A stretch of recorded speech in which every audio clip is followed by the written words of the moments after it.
Petroleum मसनूआत की कीमतों में एक बार फिर बड़ी कमी का इम्कान। अस्सलामुअलैकुम नाजरीन, मैं हूँ शहाब खान और आप देख रहे हैं MP न्यूज। 1 अक्टूबर से पेट्रोलियम मसनूआत की कीमतों में एक बार फिर बड़ी कमी का इम्कान जाहिर किया जा रहा है। गैर मुल्की मीडिया के मुताबिक आलमी मार्केट में खाम तेल की कीमत में फी बैरल $5 कमी हुई है, जिसके बायस 1 नवंबर से पाकिस्तान में भी पेट्रोलियम मसनूआत की कीमतों में बड़ी कमी का इम्कान है, जबकि हाई स्पीड डीजल की कीमत में भी 10 से 16 रुपए की फी लीटर कमी मुतवक्के है। जराये के मुताबिक लाइट डीजल, ऑयल और मिट्टी का तेल भी 1 नवंबर से सस्ता होगा और इस हवाले से ओगरा ने पेट्रोलियम मसनूआत की कीमतों का इब्तिदाई मसूदा तैयार कर लिया है। जराये का बताना है कि पेट्रोलियम मसनूआत की कीमतों में कमी की हतमी समरी 31 अक्टूबर को पेट्रोलियम डिवीजन को अरसाल की जाएगी। समरी वजारत पेट्रोलियम और वजारत खजाना रद्द बदल करके वजीर आजम को भेजेंगे, जिसके बाद निगरान वजीर आजम अनवारुल हक काकड़ हतमी कीमतों का फैसला करेंगे। वाज़ेह है कि 16 अक्टूबर को पेट्रोल की फी लीटर कीमत में 40 रुपए की कमी की गई थी, जबकि डीजल भी 15 रुपए फी लीटर सस्ता किया गया था। बहुत शुक्रिया। मजीद वीडियोस और अपडेट्स के लिए देखते रहिए MP न्यूज।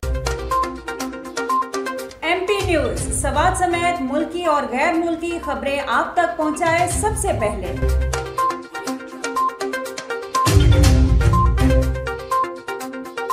दिन भर की ताज़ा तरीन खबरें हो या अवामी मसाइल हो, MP न्यूज की स्क्रीन पर सबसे पहले। सियासी मैदान हो या हो खेल का मैदान, हम पहुंचाएंगे सबसे पहले खबर MP न्यूज पर। अब आपकी आवाज बनेगा MP न्यूज सबसे पहले। तो अभी Facebook पर और YouTube पर सब्सक्राइब कीजिए MP न्यूज को।